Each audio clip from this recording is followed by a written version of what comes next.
The Ring-a-Bells Mystery by Enid Blyton.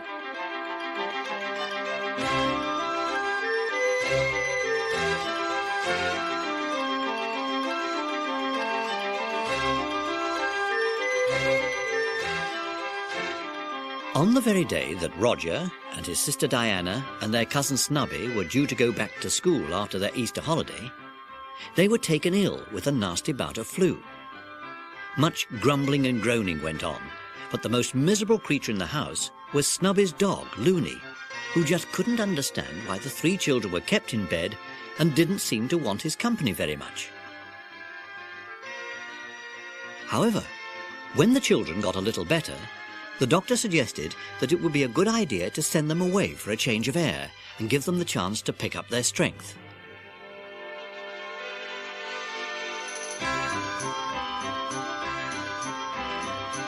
So their mother arranged that Miss Pepper, her old friend, whom the children liked, despite her strictness, would take them to stay with her cousin Hannah, who kept a boarding house in a little old village near Lillingham in Somerset called Ring-a-Bells. So here they were, the children and Loony and Miss Pepper, in a hired car, getting nearer and nearer to Ring-a-Bells village.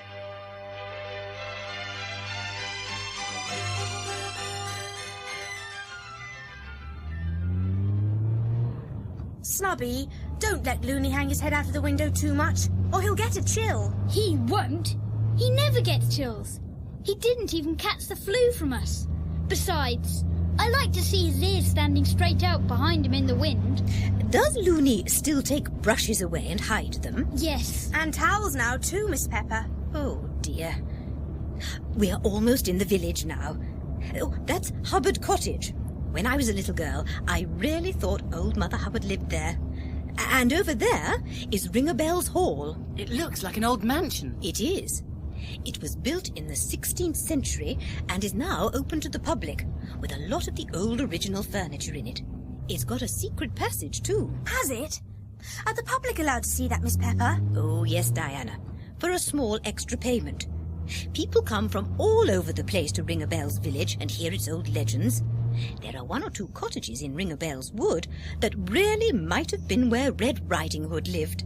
Ring-a-Bells Village, Ring-a-Bells Wood, Mother Hubbard, Red Riding Hood, a secret passage. It all sounds really exciting. It certainly does. And look, there are some riding stables. Yes, I expect you'll be there more than anywhere else, getting yourselves even dirtier than usual. Oh, turn up this lane, driver, please. That's it. There's Cousin Hannah's house on the right, the old stone one. It looks nice. Hens and ducks and animals and things. Look, a golden spaniel. Is that Miss Hannah's dog, Miss Pepper? Yes, his name is Loopy. Loopy and Loony. What a pair of names. And what a pair of dogs, too. Loony, I do think Loopy's as mad as you are.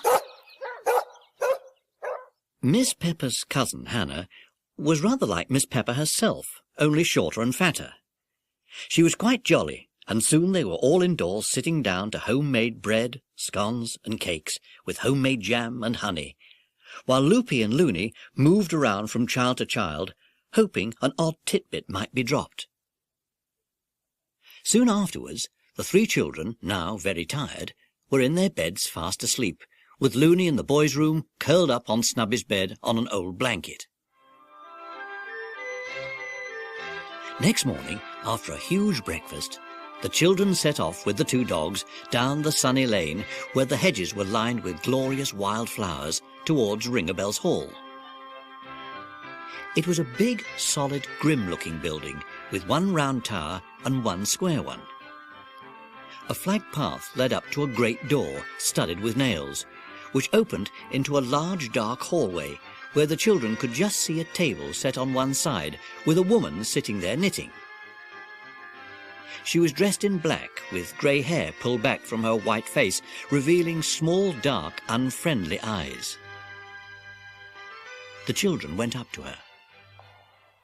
Dogs are not allowed. We thought we might see round the hall. Are we allowed to? Yes, but not with those dogs. This place has some valuable old furniture and ornaments, and no animals are allowed. They might cause damage. Fair enough, I suppose. I'll tie them up outside. I brought a couple of chewy things to keep them quiet. Come on, Loopy, and you, Loony. While Roger's doing that, I'll pay the entrance fee. 3, please. Funny, it's hot outside, but really cold in here. Yes, everything seems very cold. When you are ready, you can follow me round and I'll tell you about the place. Here's Roger now. Dogs tied up, Roger? Yes? Right, follow me. This place was built in 1541. Several families lived here until 1645, when Hugh Dowerley came to settle here. It was he who first caused it to be called Ring of Bells. Why? He had a peal of bells put in the south tower and rang them when he had anything to rejoice about. But one night they rang themselves, so it is said, and not because there was anything to rejoice about. His eldest son had been killed, and the bells rang at the very moment of his death. Gosh! We are at the bottom of the south tower now, and that spiral stairway leads up to the bells. Can we go up them? If you want to. You'll see the bells hanging high up there. They say they're still the same ones that Hugh Dowerley put in. Come on then, let's go up.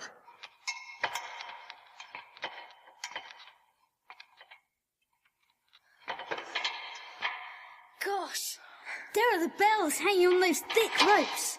Can we ring them? Of course not. Whatever would people think? I don't know, but we could ring them and find out. There's no way of ringing them anyway. There aren't any ropes hanging down from them. People say they will only ring again when enemies come to ring a bells. But that's a lot of nonsense. Of course it is. What enemies would come to this little place, with its long-forgotten bells unable to ring? Would you like me to throw a stone up and make one of them ring? No! And if you talk like that, I shall have to ask you to go. I was only joking. What else is there to see? Follow me and I'll show you.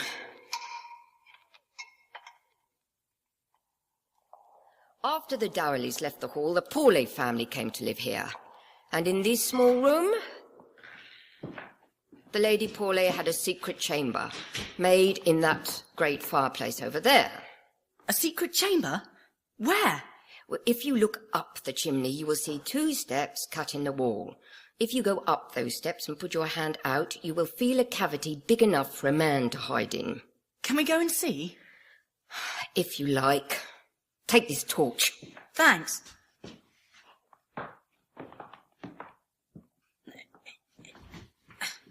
Yes, I can see the 2 steps.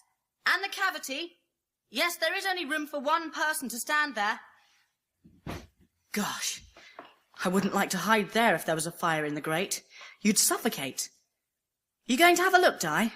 No, it all looks a bit dirty to me. I'd like to go up now. Let's have the torch, Roger. Thanks. I can see the cavity. I can sit in it too. Snubby, come on! You'll get filthy. Coming.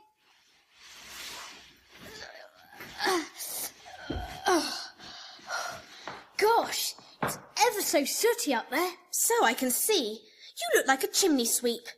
And you smell awful too. Keep away from me. You had better go home and clean up. Go on. Oh no, we haven't seen that secret passage yet. Look, I've had enough of you. Go on. Off home. You'll mess up the clean room if you go about like that. It was your fault. You must have known it was filthy when you let us go up there. I told you to go on. Off home. Out. If you don't show us that secret passage, I'll walk all over the hall, banging the soot off my clothes. Oh, come on then. It's in another room.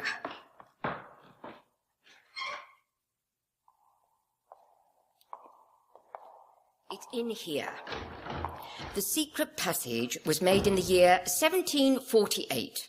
The entrance is hidden behind the panelling, and the passage curves downwards into the foundations of the house, where it ends blindly up against a solid brick wall. What was the use of it then, if it didn't lead anywhere? It was probably used as a hiding place. Now I'll show you how cleverly hidden it is. You see the tapestry picture over the fireplace? With the man wearing the helmet? Yes. Now watch what happens when I press this stud on the helmet. Gosh, the picture has moved to one side. Yes, revealing a small panel which I will now move. Wow, amazing. And if you put your hand inside the tiny space, you will find a knob. Go on. Put your hand in. You, boy. What, me? Yes, go on. Now press the knob hard. Golly, the whole panel has moved. It's left a hole big enough to go into. Let's go in. No, you don't. I told you it just goes downwards into a blind end. But why can't we... Because it is not allowed. Get back from it at once. And listen, your dogs are barking. Go and see what's the matter with them. They'll be all right. I really do You've want to... seen all there is to see. Now get out, all of you, and take those dogs with you. And don't come here again with them. Now go on. Get out. All three rushed out to see what was exciting the dogs, but it was only another one come to taunt them because they were tied up. So the children went off back towards Cousin Hannah's, and on the way passed the house called Hubbard Cottage.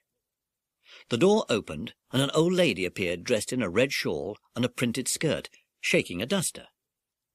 She looked so exactly like Mother Hubbard that the children gazed in delight. She smiled at them. Hello? You visitors here, then? Yes. Oh, there's Loopy. Oh, and another dog, too. Come away inside. I'll find a bone for them both. Thank you. Thank you very much. Now, come along into the front room here while I go and find those bones. She really might be Mother Hubbard. Look, she's got a cupboard. I wonder if she's got a dog. There you are, then. A bone for Loopy and one for the other one. Have you ever had a dog? Oh, dear me, no. I've lived with my old granddad all my life, you see, and he don't like dogs. Never did. He's out in the garden now having a smoke on his old clay pipe. They say he's over 100 years old. Oh, he's got a wonderful memory and remembers what happened years ago better than what happens these days. Gosh, could we go and speak to him, please, Mother Hubbard? I mean, Ma'am? Call me Mother Hubbard if you like. I don't mind. I've certainly got a cupboard, but it's not bare. Yes, you go out into the garden and have a chat with Grandad. He'll be glad to see you. I'll look after the two dogs in here. Thank you, Mother. Miss Hubbard. There's her Grandad over there, sitting in that chair with all those cushions. My word, he does look old. They saw a tiny old man propped up with cushions. A long clay pipe dangled in one gnarled, withered hand. He had a little fringe of fluffy white hair round his head, which otherwise was pink and bald. His nose was a mere button, but his eyebrows made up for that. They jutted out fiercely and shaggily, snow-white and thick. Good day, day, sir. sir. Afternoon, sir. Good day to you all. And what might your names be then, eh? I'm Diana. I'm Roger. And I'm Snubby. They call you that because of your turned-up nose, eh? They used to call me Button because of my button nose. Button Dowerly I am, and Button Dowerly I'll die. Can't remember me rightful name. Did you say Darley? Hugh Darley? Oh, that's my name, my real name. Hugh. I'd forgotten that. How did you know my rightful name then, young lady? We heard it was a Hugh Dowley who put in the bells at Ring-a-Bells Hall. And when you said your name was Dowley, I remembered. That's all. Oh, Hugh Dowerly was my great-great-great-great-granddad, yes. I'm one of the Dowerleys from Ring-a-Bells. I know all about that place. I know some things nobody else knows. We saw the secret chamber in the old fireplace. Oh, that. That's a poor thing, that is. And we saw how the tapestry moved, so that the lever could open up the secret passage. but the woman wouldn't let us go into it. Many's the time I've been inside there. What's the use of it if it just goes into a blind end? A blind end? No, that it doesn't. Blind end indeed. What would be the good of that? Oh, no, young sir, that was a way of escape from the house back in the old days. Away from enemies. They were cruel days, so I've heard my old grandad say. Your old grandad? Hmm. How old were you when your grandad told you these tales? Oh, he were a youngster, only 60 or thereabouts. But the things he heard from his old granny, you wouldn't believe. But this is right back in history. What did your granddad's old granny tell him? One hard winter, back in the days when there were wolves, a howling pack came to ring a bells, looking for cattle or chickens, aye, and humans too. How horrible. Well, the folks were asleep, and the starving wolves got to Mother Barlow's cottage in Ring-a-Bell's Wood, and they smelled the old woman and stood there howling. Yeah. And what do you suppose happened? Why, them bells rang out loud and clear. They did so. Loud they rang, and woke everyone up. And I suppose, when they awoke, they heard the wolves and rescued poor Mother Barlow. Aye, that's it. But the peculiar thing is, missy, no one rang them bells. They rang themselves. The woman at the hall said they rang themselves when Hugh Darley's son was killed, and ever since they rung when enemies came. Have they rung at other times? Oh, yes. Even in my own granddad's time, soldiers came to take old Darley off to prison. Out rang the bells, and he escaped down the secret passage. Then it can't possibly have a blind end. Where does the passage lead to? Ask Mother Barlow. She knows all right. But you said she lived when there were wolves. She can't be alive now. But she'm there all right. She knows, I tell you. Ha, ha, ha, she knows. Don't you know where the secret passage goes to? It goes to Mother Barlow. When I was a boy, me and Jim, my brother, went down there, and we found some old books and papers in a cupboard, and an old carved box. I misremember what else. Did you take them? Of course we did. Wasn't Jim and me of the Darley family? Wasn't we Darleys? Although we lived in a little cottage and not at the hall, they weren't no value. Why shouldn't we have them, eh? Jimmy kept the books, and I had the books. What were the books about? Oh, how was I to know? I couldn't read. Never had no learning, and none the worse for that. What happened to the books, Grandad? I asked my granddaughter. She've got all my things now, but what's the use of old books? She burnt them all long ago, shouldn't wonder.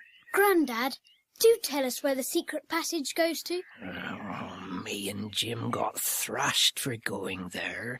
We boasted about it, see, and Mr. Paul Darley, who lived at the hall, then took us and thrashed us till we yowled for mercy. He said if we told what we knew about it, he'd have us sold as slaves.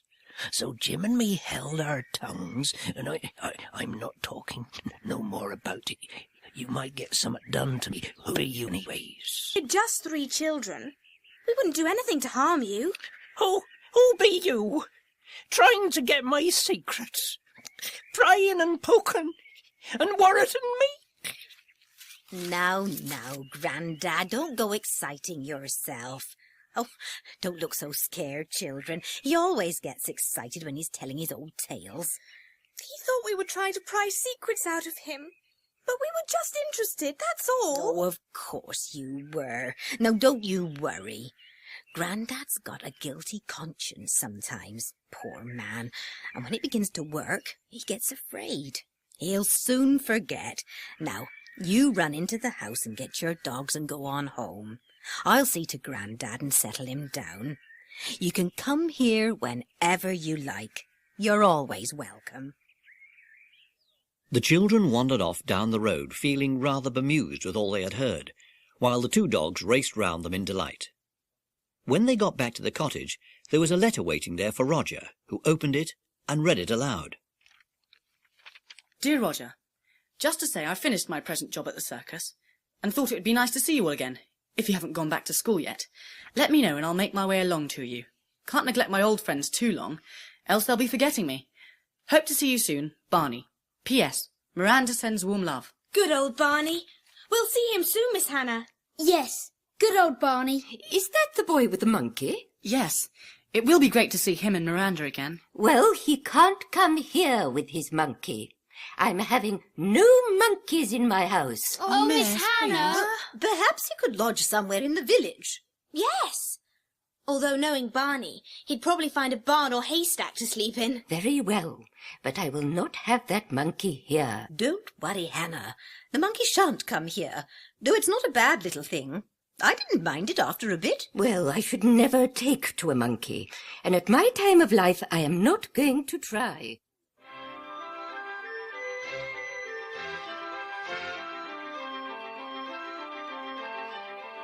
After tidying up their bedrooms, the children went out into the garden and wrote a letter to Barney, telling him where they were staying, that they were not back at school, and that they would be delighted to see him. They also told him that Miss Hannah didn't like monkeys, but they would arrange something when he came. Then they walked to the village, posted the letter, and went into the village shop, where they had ice creams, and watched Loopy and Loony noisily lap up water from a dish given to them by a kindly shopwoman. Suddenly, the shop bell rang. Look! Red Riding Hood grown old. She's even got an old red cloak and a hood down her back. The woman who entered the shop was wearing a red cloak. She had curious green eyes. Her mouth was the mouth of an old woman, fallen in and toothless, but her eyes were still very bright. Her hair was snow white and still curly, and she smiled and nodded to the children.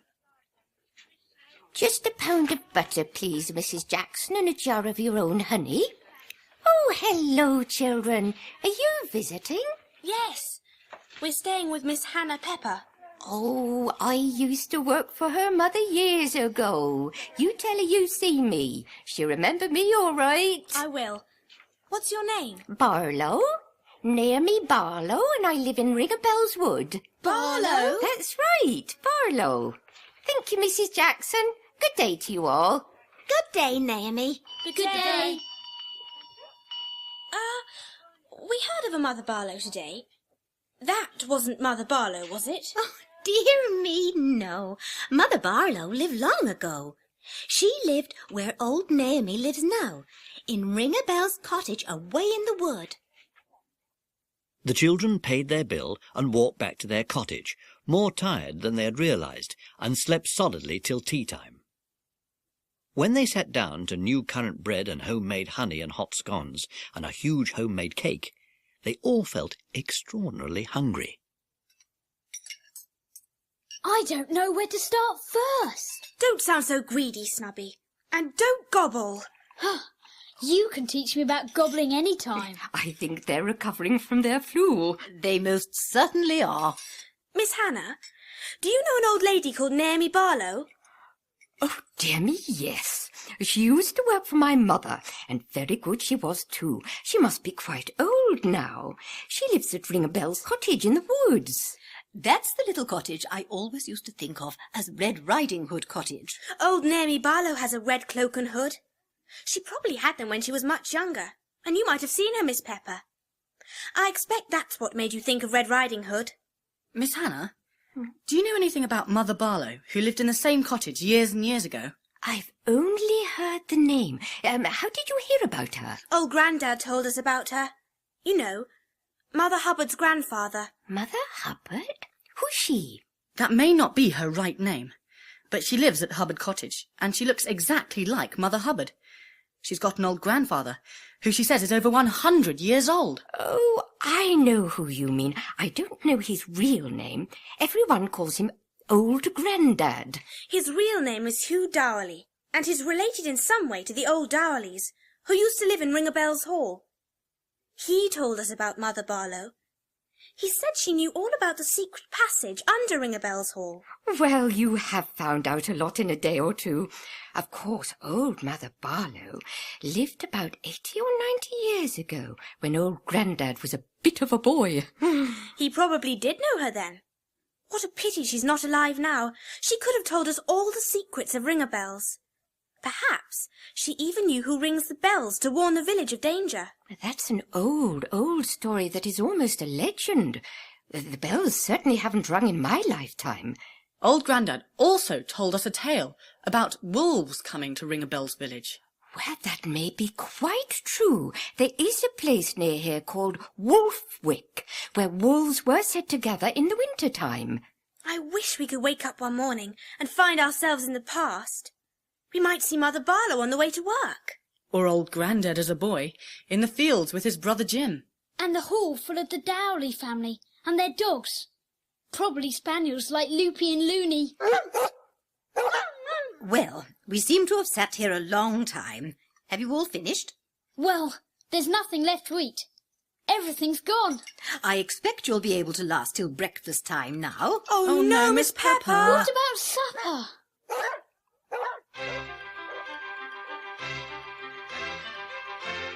Next day, the children went off to the riding stables and asked for horses to hack round the countryside.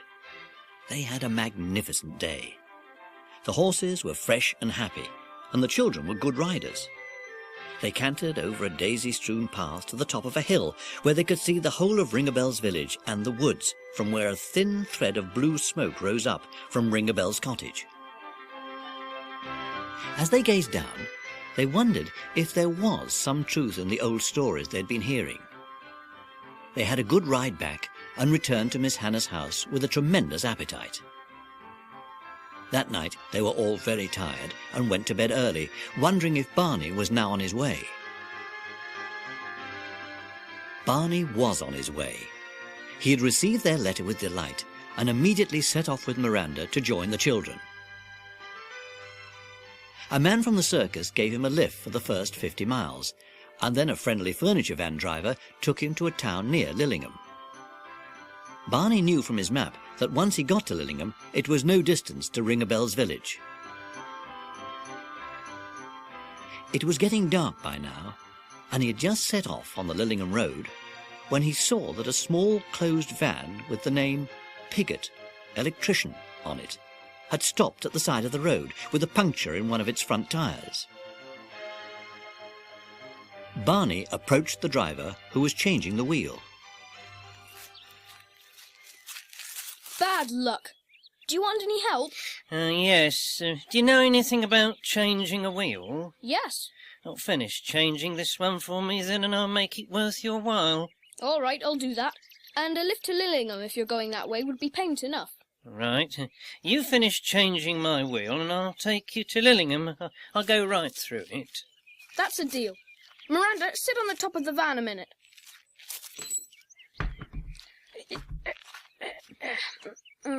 There's the puncture. I'll just put the new wheel on. Hey, where's that monkey of yours gone? I don't want her in my van. Miranda! Oh, she's gone inside through the small window. Get her out, quick. She won't do any harm to anything, sir. I said get her out. What's the matter, Miranda? What are you frightened of? I'm coming. Don't you go inside that van, or I'm I'll... not going inside. I'll get her back through the window. Come away from there, you and your monkey. Come on, Miranda. Oh, there, that's better. What was it that frightened you, eh? Sorry my monkey got inside, sir, but she's always inquisitive. Shall I finish changing your wheel? Yes, and buck up about it. I don't want to be all night on the road.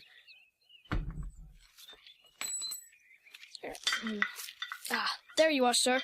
That's done. Thanks. Here's some money. I won't give you a lift after all. I've changed my mind. Oh, no, you haven't. A bargain's a bargain. I don't want money. I want a lift. Right. I'm inside now, and if you try and turn me out of the seat, my monkey will fly at you, and she can bite hard. All right.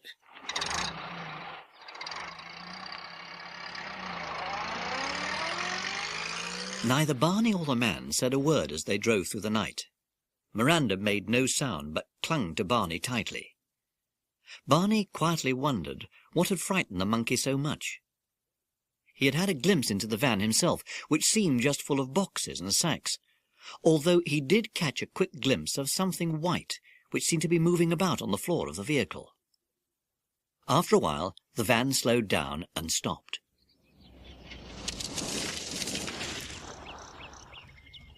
Here's Lillingham. Thanks. Come on, Miranda, out we get. Sir, tell me one thing before we go. What was it that frightened my monkey so much in the back of this van? Mind your own business. Well, Miranda, whatever's in that van is a mystery. And if you could talk, you could tell me what it is. Nasty little fellow, wasn't he? Come on, let's start walking. It's too late to find Roger and the others, so we'll just get into Ring of Bells and see if we can find somewhere to sleep. What's up, Miranda? Oh dear, it started to rain. Barney walked along some lanes, and following the signposts, soon found himself in Ring of Bells village, which was silent and dark, with not a light to be seen. The rain was now pouring down, and he looked desperately for somewhere to shelter and sleep for the night. Eventually he came to a great building, its black shadow making the night seem even darker. Thinking that perhaps it was a church where he could sleep in the porch out of the rain, he walked cautiously up the flagged path. Suddenly, something made him stop and slip into the shadow of a bush. That's funny. I didn't notice a car there. Must have been hidden by a hedge. Hello, the driver's lighting a cigarette. Hey, it's the man who gave me the lift to Lillingham, the one whose wheel I changed. Now what's that fellow up to, I wonder? Well, at least the rain's stopping and the moon's coming out. Let's go and see if we can get inside that place and dry off a bit. Must be careful though, Miranda. We heard voices, and only that man came out, so there must still be someone inside. We don't want... Shh! A woman. I wonder what a woman's doing wandering about in the darkness like that. Oh well, let's see where we can shelter in this place. Barney guessed the front door would be locked, so he went all round the building, but found every window tightly locked and shuttered. By the light of the moon, he noticed that a window on the first floor looked as if it might be open, and that the ivy on that wall was very thick indeed. He tested the ivy stems, and when he was sure they would bear his weight, he went up like a cat, Miranda climbing beside him. He got to the window and found the fastening was broken, so clambered inside. In the dim light, Barney could see he was in an old-fashioned bedroom with an enormous four-poster bed in the middle. He slid his shoes off, wrapped himself up in a thick tablecloth, got onto the bed, and with Miranda tucked into the folds beside him, fell asleep. Not far away, at Miss Hannah's house, Diana was lying awake, wondering where Barney was. Little did she know that at that very moment he was fast asleep in a four-poster bed in Ring of Bells Hall. The next morning, the sun shining directly through the window woke Barney up quite early. Blinking in the sunlight, he remembered where he was, and woke up Miranda, who was fast asleep on a rug, her tiny face hidden in her paws. Come on, Miranda, my little friend. We'd better get out of this place quickly. And do you know who we're going to see today? Quite right. We're going to see our friends.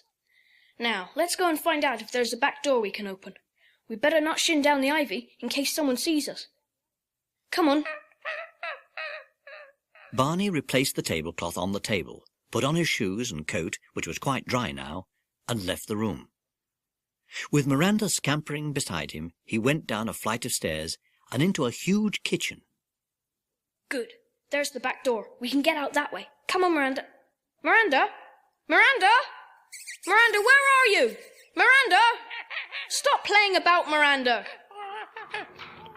It's the front door. Someone's coming in. I shall be caught. Barney knew he had to get hold of Miranda to keep her quiet. All he could do was follow the direction of her voice, which led him into the big square bell tower and up the spiral staircase to the little platform at the top. He gazed up and saw the silent bells hanging far above his head, and beside them the cheeky face of Miranda, who had decided it was a good time to play hide-and-seek. Barney saw a row of foot and hand holes in the stone wall, and clutching hard, climbed upwards until he was by the bells. Glancing up, he caught a pair of gleaming eyes looking down at him. Then, in the dim light, Barney saw the end of a thick rope. He pulled at it, and it seemed firm, so he swarmed up it through what looked like a hole in the roof of the tower, and found himself in a small square room with a slit-like window that let in a bright ray of sunshine. What a strange little place. This must have been a hidey-hole long ago. An old bench and a candlestick and old blankets and... Ah, there you are, Miranda. I'm not too pleased with you, making me climb all the way up here to get you. Now we've got to climb down again, and this time stay on my shoulder, see? Gosh, what a view! You can see the whole countryside from here. Come on, Miranda, let's go down and find Snubby and the others, and get some breakfast. Barney let himself down through the hole in the floor, and very silently and very carefully made his way down to the bottom of the tower. Making sure no one saw him, he fled through an open door out into the bright sunshine and set off down the road to the village. He was just wondering how to find his three friends when his problem was solved.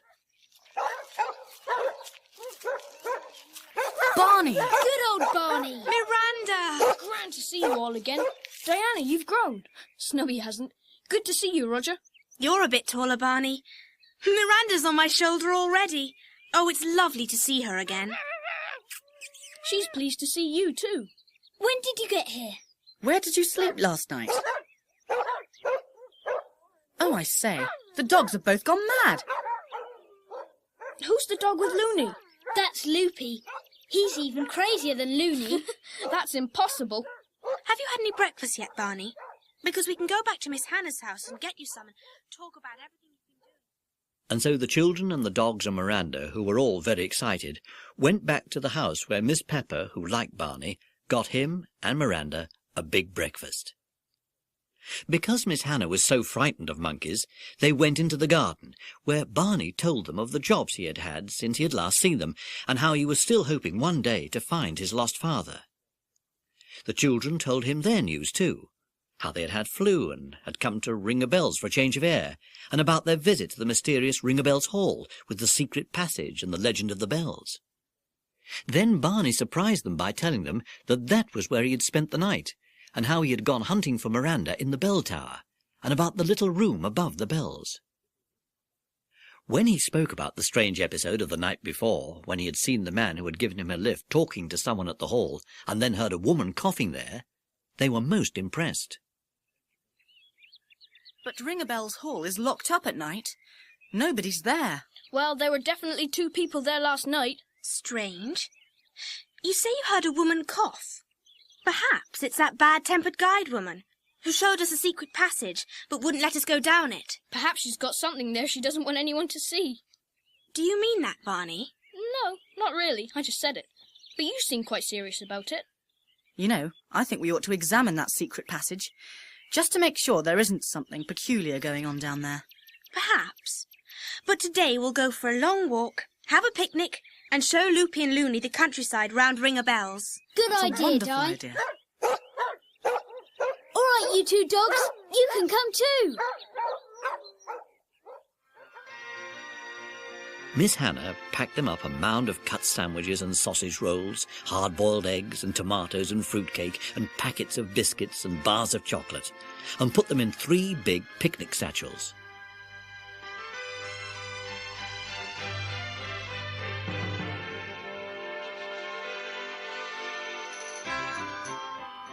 They had a wonderful day, wandering through the flower-covered countryside and through the woods where the dogs chased but never caught rabbits, while Miranda never stopped teasing them.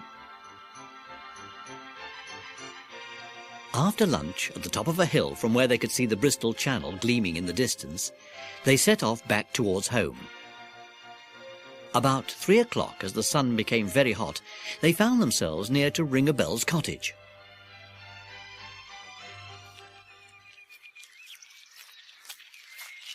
I could do with a drink of water. My tongue's hanging out. And mine. And Miranda's. And Luffy's and Loony's.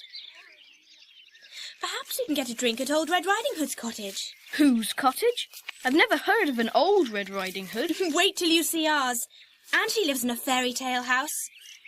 This one here, with the little white gate and the blue doors and windows. And an old well in the garden. Actually, Barney, her name is Naomi Barlow, but we call her Old Red Riding Hood because she wears a red hood. Shh! She's there by the door. Oh, she's not wearing her hood today. What a pity. Hello, children. You're Miss Hannah's visitors, aren't you? You must be really thirsty in this weather. Would you like some ice-cold water from my well? Yes, please. Right. You two bigger boys go and wind up the bucket from the well. It's very deep, mind, so be careful. Now come along with me, you two, and bring the little monkey.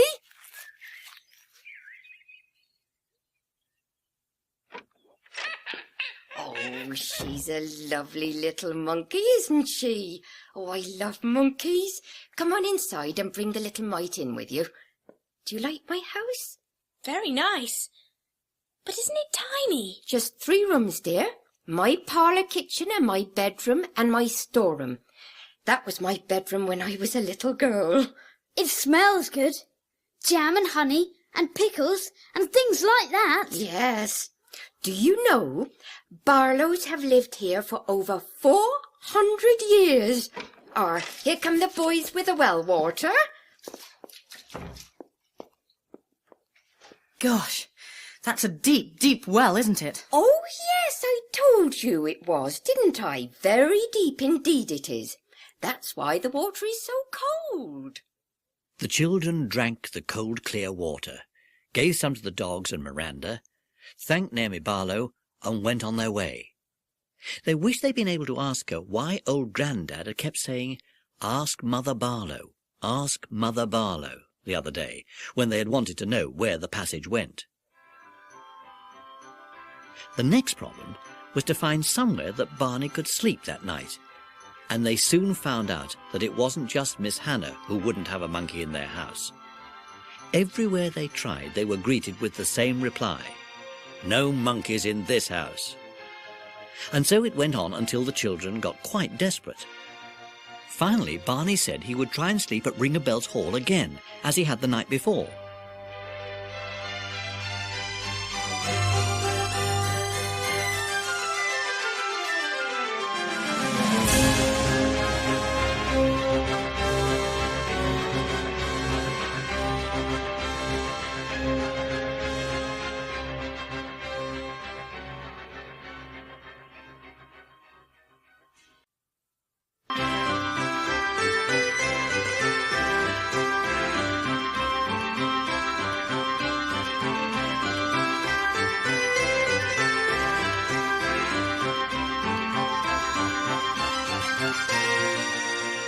They set off for the hall, but when they arrived, the woman looked at them very sourly. It's just on closing time. There's another 5 minutes yet. Here's the money.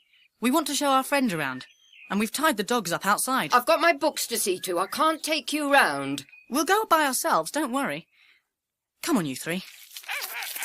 Hey! You can't take that monkey in there? This is the room where the secret passage is. That's the tapestry picture over there that you have to move to open the panel to get to the lever. That sounds like the house that Jack built.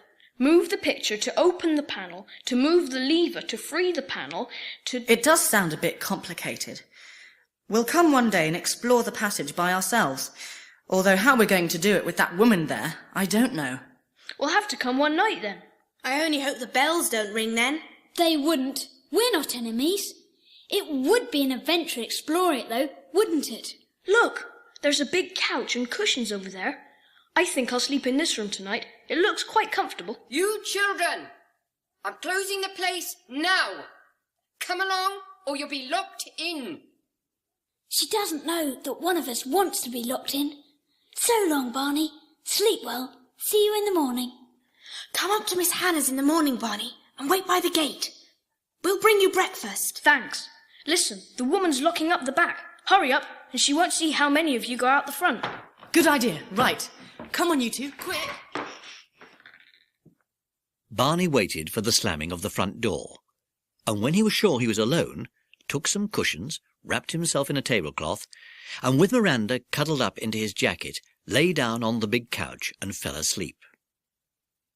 Just as the distant church clock struck 3, he was awakened by Miranda holding his arm tightly. Then he heard a curious muffled noise that came and went in spasms. Barney switched on his torch and went carefully round the room to where the noise sounded loudest. It was the panel that opened onto the secret passage. Barney couldn't make it out at all, but as he didn't know how to open the secret passage, he went back to his couch, and with Miranda cuddled up close to him, fell asleep again. He woke up in good time the next morning, slipped out of the back door of the empty house, and went to Miss Hannah's gate. As soon as the others saw him, they brought him out a big, big breakfast, and another special one for Miranda. While he was eating, Barney told the children about his night at the hall, and about the strange noises he had heard coming from behind the panelling. It was a silly sort of noise.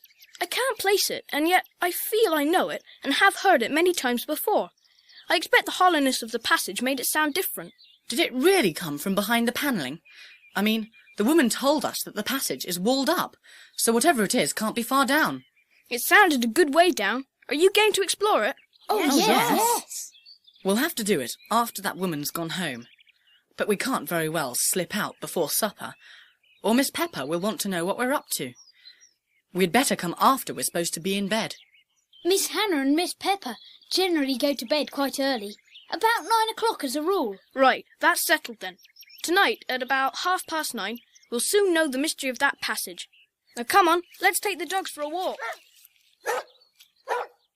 At 9:30 that night, when Miss Pepper and Miss Hannah were in their beds and fast asleep, the 3 children arrived at Ring-a-Bell's hall. Barney let them in at the front door, and they all went straight to the room where the entrance to the secret passage was. You all brought torches, did you? Yes, and a spare one for you. I'm afraid we had to bring Loony with us as well. Otherwise he would have barked the place down if I had left him behind. That's all right. Roger, can you open the entrance to the passage? Yes, I just press this stud on the tapestry picture. And see what happens? Gosh, it's moving! Yes. Now, I move this panel behind it. I put my hand through and feel for the knob. That frees this big panel, which we can slide, and there you are. Gosh, the entrance to the secret passage! Shut up, Loony. Shall we go in now and follow the passage? We can use our torches. Yes, all right. We'll go in single file. Roger, you go first, then Diana can go, then Snubby, and I'll follow with Loony. Come on, then. It doesn't half smell musty. You all right behind? Yes. Hey, Barney, where's Miranda got to? She wouldn't come. She was scared. She'll be all right in that room. She'll wait for us. Lead on, Roger. Ouch! Ouch! Oof! Don't stop suddenly like that, Roger. What's up? Look, a cupboard. Could be the very cupboard where old Grandad found those papers and books when he was a boy. Open the door, Roger. That's strange. Torch batteries, candles, paraffin and matches. Must have been left here before the passage was walled up. That was a long time ago. Very strange. I'll lead the way again. Keep close behind.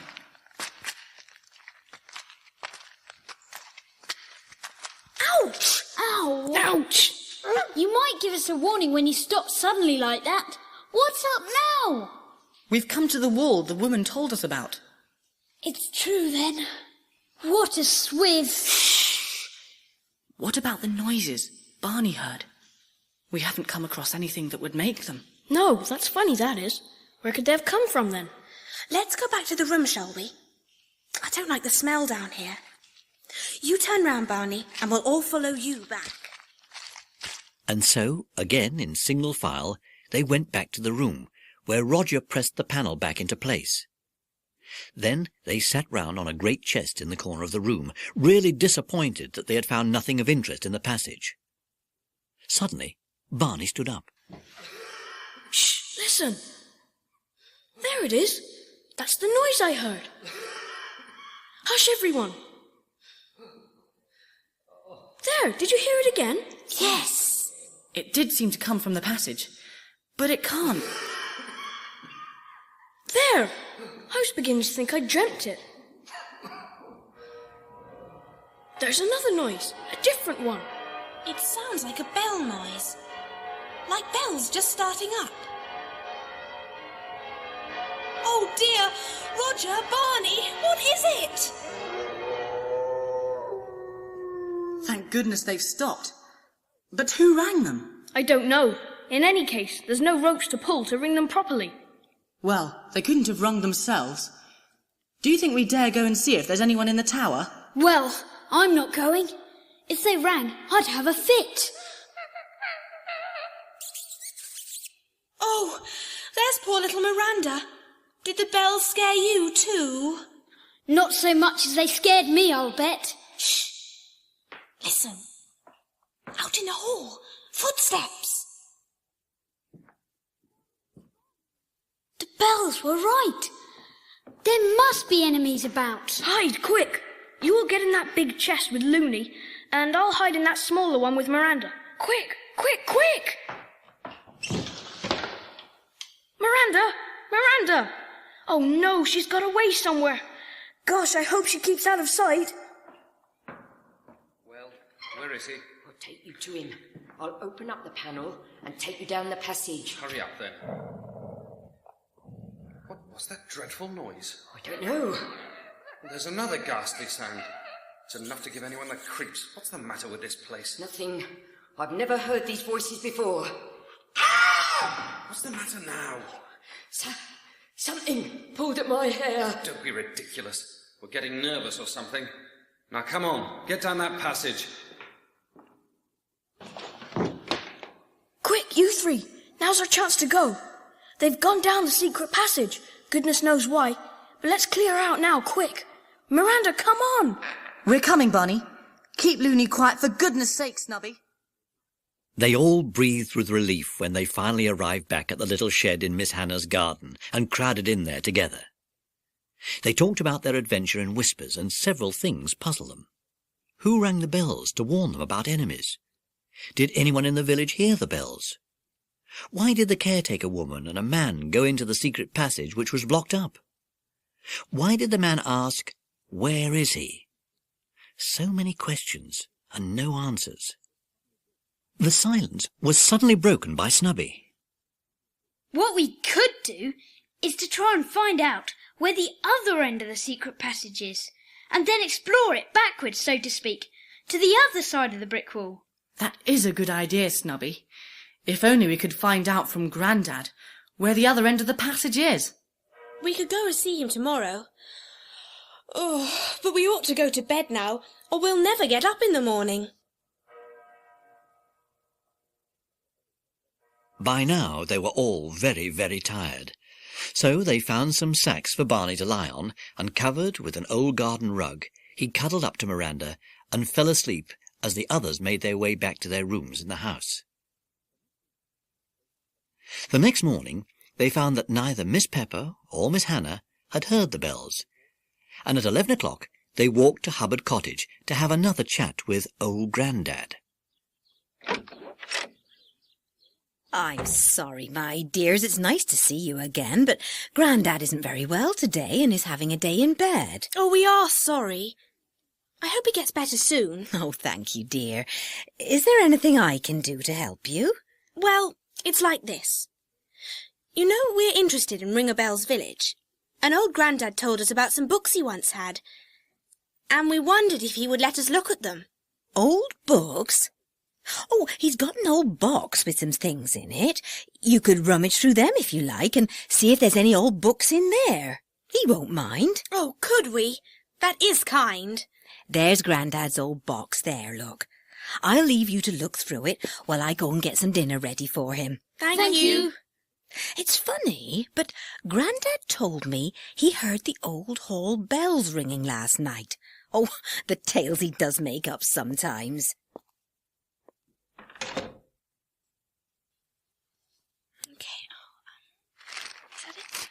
Is there anything in the box which might help us, Diana? No, I don't think so. Just a lot of papers and... Hello. Here's an old book. Yes, and it's got a pocket in the back cover. Anything in there? Yes, there is. A map of some sort, folded in 4. It's made of parchment. Looks really old. Shall I? No, let me take it out, Snubby. I'm more careful than you are. I'll unfold it and put it on this table. There. It looks like a map of the countryside around Ring a Bells. And it's got Darley, Ring a Bells Hall written on it. Now we really may find out something. Look, there's Ring a Bells Hall, and it looks as if there's a letter P written in the middle of it. Gosh, P must mean passage. And there's a faint red line running from the hall, out and under the stream, to another letter P in the wood. Which looks like Ring a Bell's cottage. Could be. Remember old Grandad kept saying, "Ask Mother Barlow, ask Mother Barlow." It went to her cottage, of course. But he's forgotten that she's been dead for ages. And Naomi Barlow lives there now.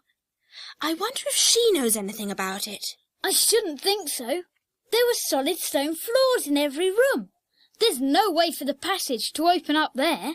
Perhaps it ends nearby, in the wood, under a trapdoor or something. I've got an idea. We'll go to Ring a Bell's cottage and ask Naomi Barlow if she'll be kind enough to let Barney sleep in her storeroom with Miranda, because we can't find a place for him in the village. What a brainwave! Naomi loved Miranda, and if Barney can stay there, he can snoop around and see if he can find the passage. Brilliant! Let's say thank you and goodbye to Mother Hubbard, and go and see Naomi Barlow. Naomi was perfectly happy to let Barney and Miranda sleep in the storeroom. They found an old mattress and put it on the floor, and although there wasn't much room for anything else, Barney was quite comfortable. The next morning, the children hurried over to see him. They were anxious to know how he had got on. Well, I had a really good night's sleep, and the smell of pickles made me dream of food all night long. Did Naomi tell you anything about the passage? No, it was strange, though. She didn't want to talk about it. She seemed quite upset when I mentioned it. Why? She said it reminded her of the drowning, then said a funny thing. She said that passage has never been used since the drowning. What drowning? You can't drown in a passage. You drown in water, and there isn't any water near this cottage. Only in the well. The well, yes. But how can you have a secret passage open into a well? That's for us to find out. There must be some way of getting up and down the well. Some kind of footholds, iron staples down the sides or something. We can soon see. Naomi is out cleaning the church at the moment, so we could go and have a look now. Come on, then. We'll have to be careful not to fall down, though. It would make an awful splash. Snubby! It certainly was a deep well. Roger threw a stone down, and the splash seemed a very long time coming. Ferns grew thickly around the well walls, but after moving them, they saw iron loops going down into the darkness. Roger got a rope from the storeroom and tied one end around the well post and the other around Barney for safety. Then Barney went over the side and downwards very cautiously. The others peered over the rim anxiously. Suddenly, below in the darkness, they saw Barney's torch light up. Are you all right, Barney?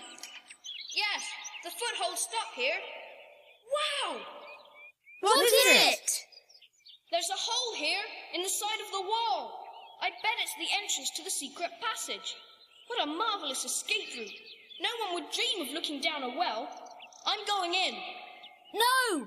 Wait for us! All right. Diana, you stay up there and guide the rope and keep guard. All right. I don't want to go down anyway. Ugh!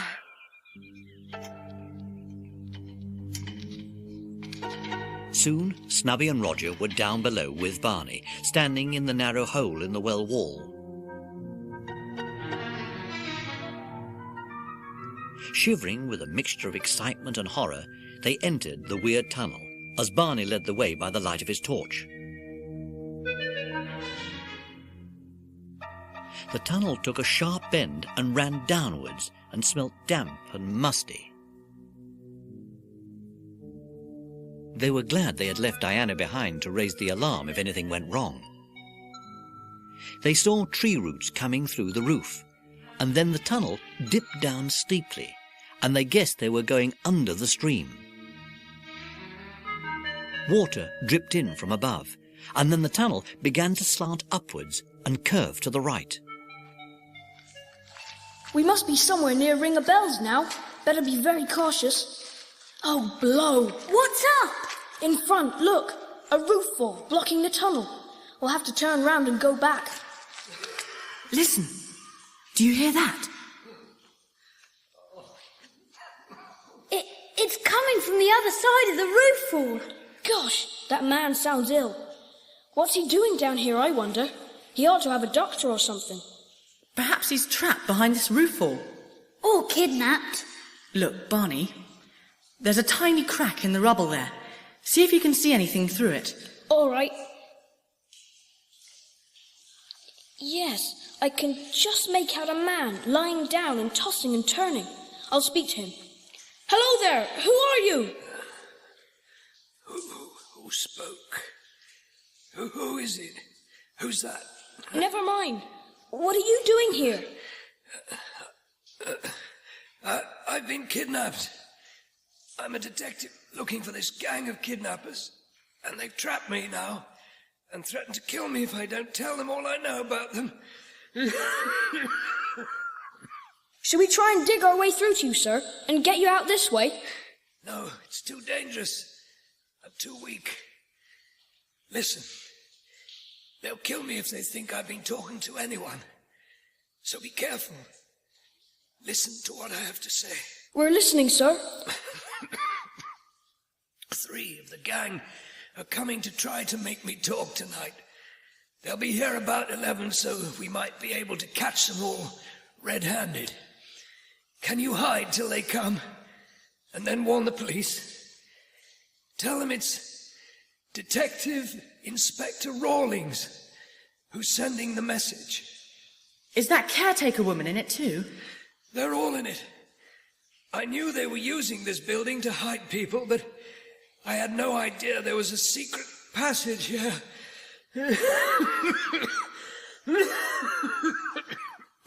We'll go now, sir, and do exactly as you say. They made their way carefully back, and at last reached the well and a very anxious Diana. When they told her what had happened, she could hardly believe her ears, and as they made their way back to Miss Hannah's house, they discussed their plans carefully. But shouldn't we go and tell the police straight away? It does seem the best thing to do. But he did emphasise that we must wait until the gang are all together before we called the police. I think the inspector believes that if we warn the police first, then they'll concentrate in rescuing him and might miss the gang. That's jolly brave of him.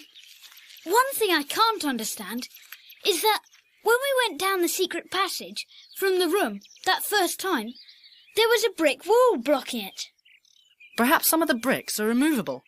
We didn't examine it, did we? No, but I'm seeing a lot of things now. You remember that van that gave me a lift to Lillingham and had something in the back which frightened poor Miranda? Well, I saw something white moving on the floor of that van. I reckon that was the detective being taken to Ring a Bell's Hall. Poor man. Are you going to tell Miss Pepper? Oh, no.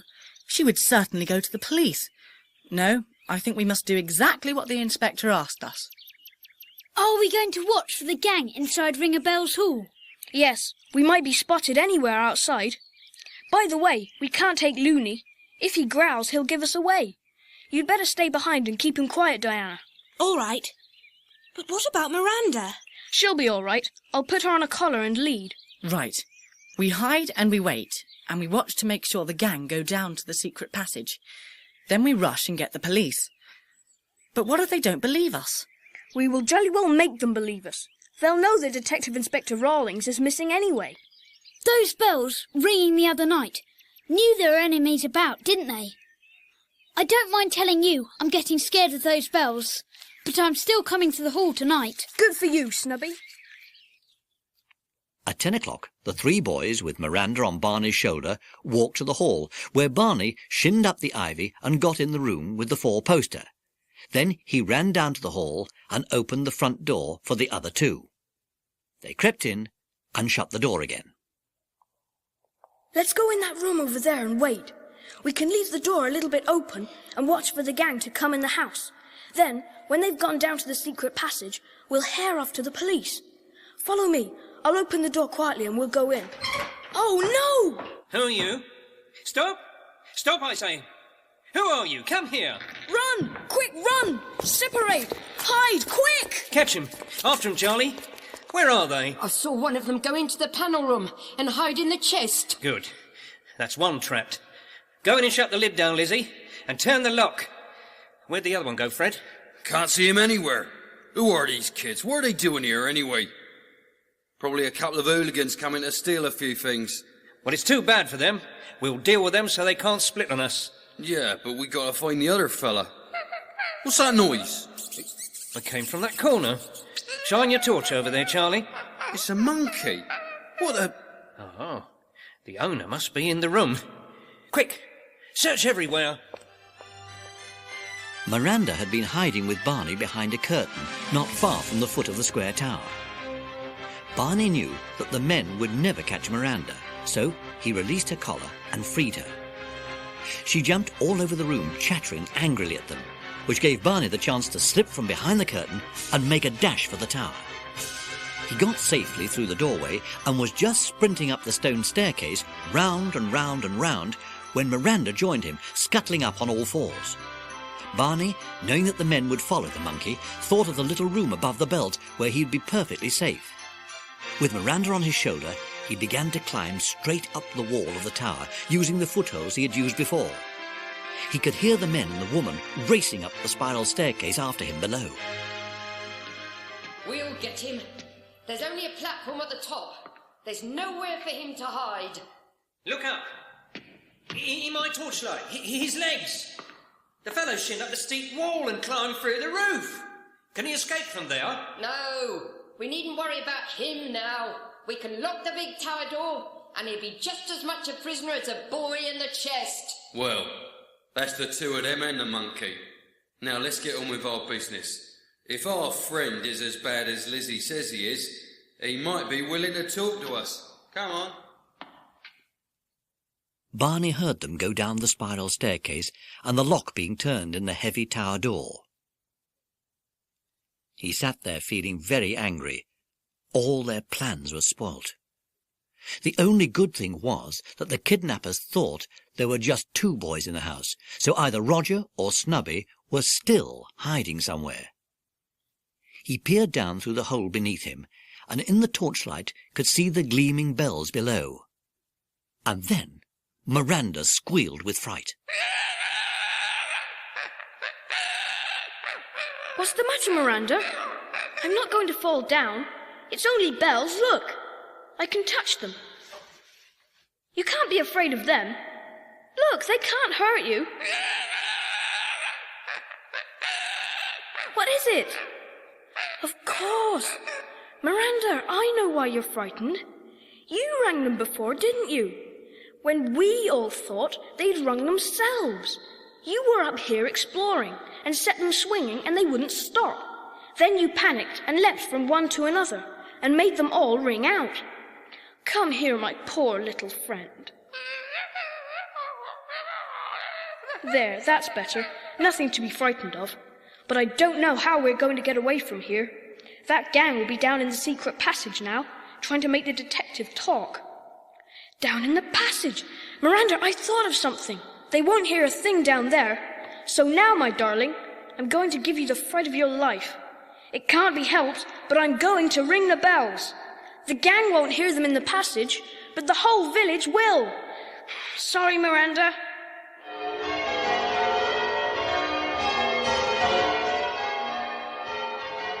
While all this was happening, Snubby had escaped capture by clambering up the old chimney into the secret cavity there.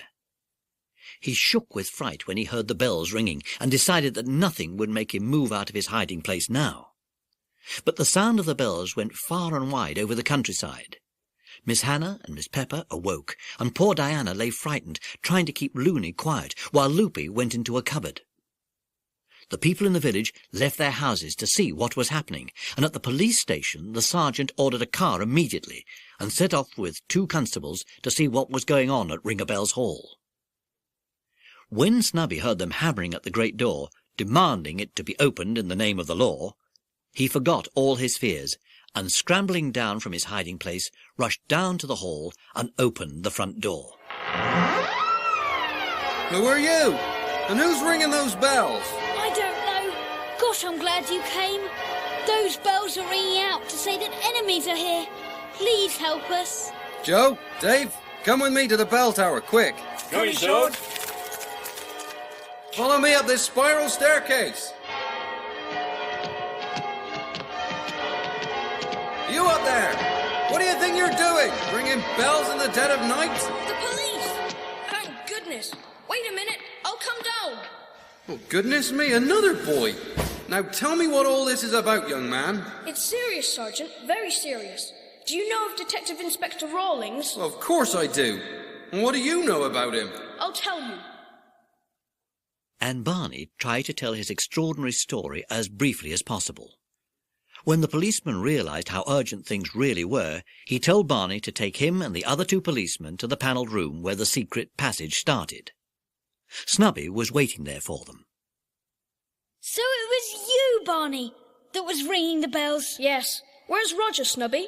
Who? Roger? Not another boy? Yes, he's my cousin. When we were chased, we separated. I don't know where he is.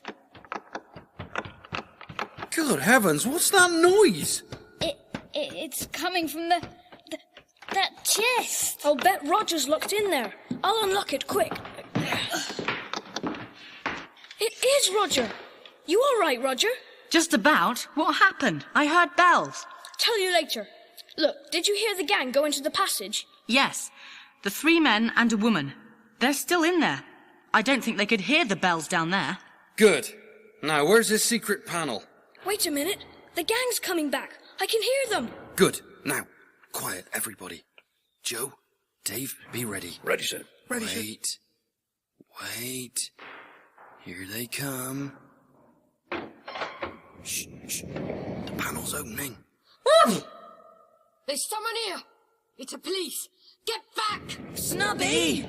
I'm sorry. I couldn't help it. It was all that dust in the chimney. That's all right, my lad. Not your fault.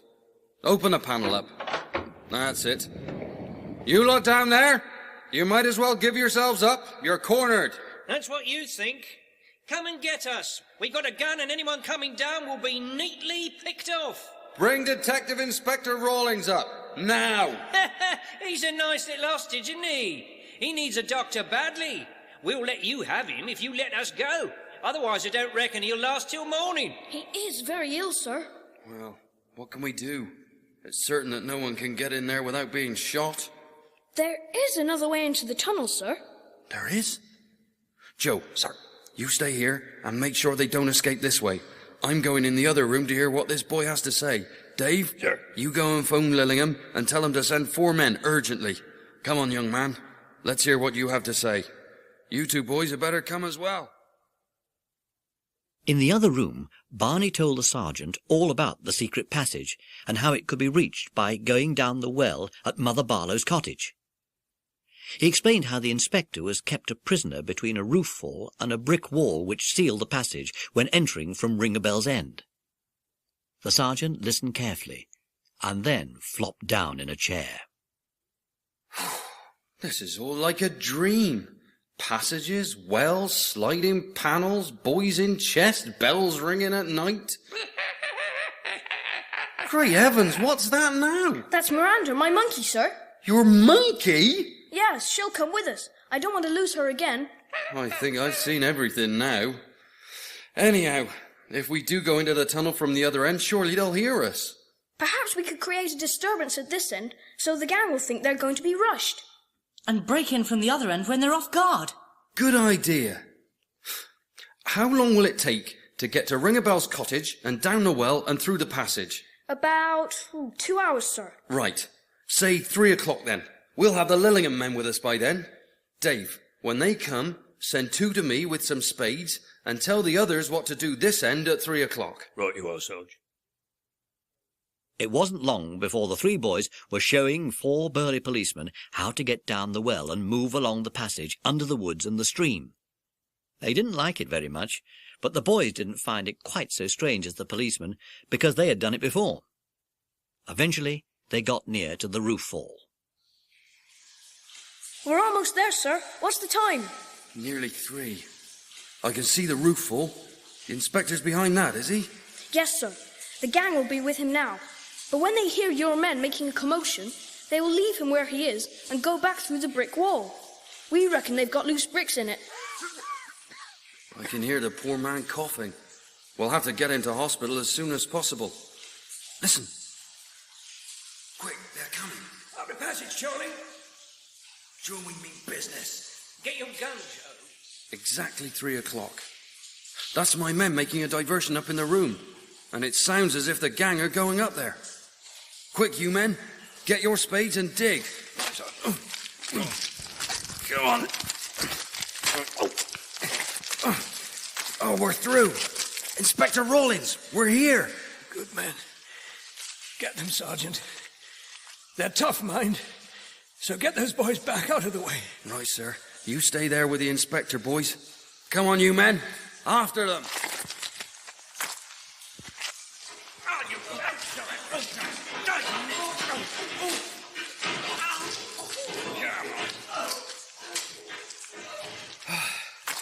All finished, Inspector. They were waiting for Joe and the others to attack them from above, and we were on them before they could hear us. Not surprised with the din our men were making. Are they all caught? Yes, every one of them. Why don't you go on up to the room now, and I'll wait here with the inspector until the doctor arrives and we can take him to hospital. Right you are, Sergeant. Come on, Snubby, Roger. The boys went up the passage and climbed out of the open hole in the panelling to find themselves in the panel room, which seemed to be full of people. The policeman, a man who looked like a doctor, and the woman, and 3 angry-looking members of the gang who were in handcuffs. The woman was astonished when she recognized the boys. You little brats! So it was you prying and snooping and... Shut up, Lizzie. Well done, boys. A very nice evening's work, and a prospect of even further success when we get some information from Inspector Rawlins. You can go on home now, and we'll see you tomorrow. Go home and sleep if you can.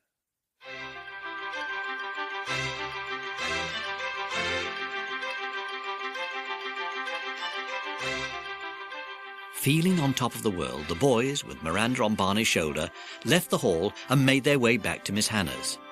There, the lights were on, and they were welcomed by a worried Miss Pepper and Miss Hannah and Diana.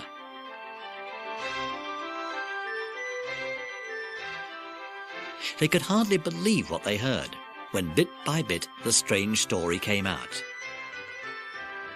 Then, very, very tired, they all went to bed.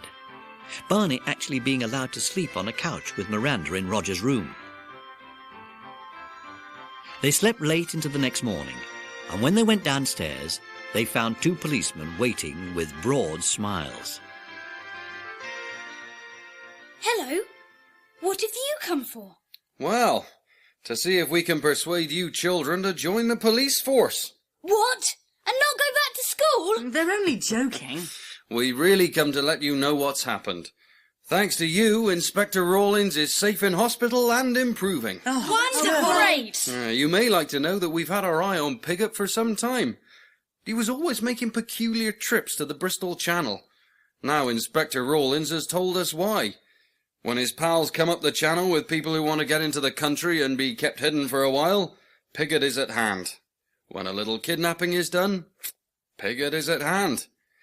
We think that van of his you had a lift in, Barney, has a false bottom. We shall examine it carefully. To think such things go on. One thing we do want to clear up is Who rang the bells the first time? Miranda, my monkey, I think. You see, I climbed into the hole that night because I had nowhere else to sleep. I suppose I did wrong, sir. Well, yes, you did, really. But we'll forget all about that. You're a good lad and a brave one. Have you anywhere to sleep now? Yes, officer, he has. He's going to stay here with me until the other children leave in a week's time. And Miranda, too. I'll look after them. Hooray! Thank you, Miss Hannah. Well, if he's under your care, he'll be all right. I wish you all a very happy holiday without even the smell of an adventure. Oh, sir, adventures don't spoil things. They're the best part of a holiday. Even better than a brunch. What's brunch? A mixture of breakfast and lunch. Bacon, eggs, tongue, salad, and finishing with pineapple and cream. Oh, yes. I think I like brunch. Gosh, won't it be a lovely week with brunches and rides and Loopy and Loony and Miranda and Barney living here? It's too good to be true. Have a good brunch, everybody. And here's to your next adventure.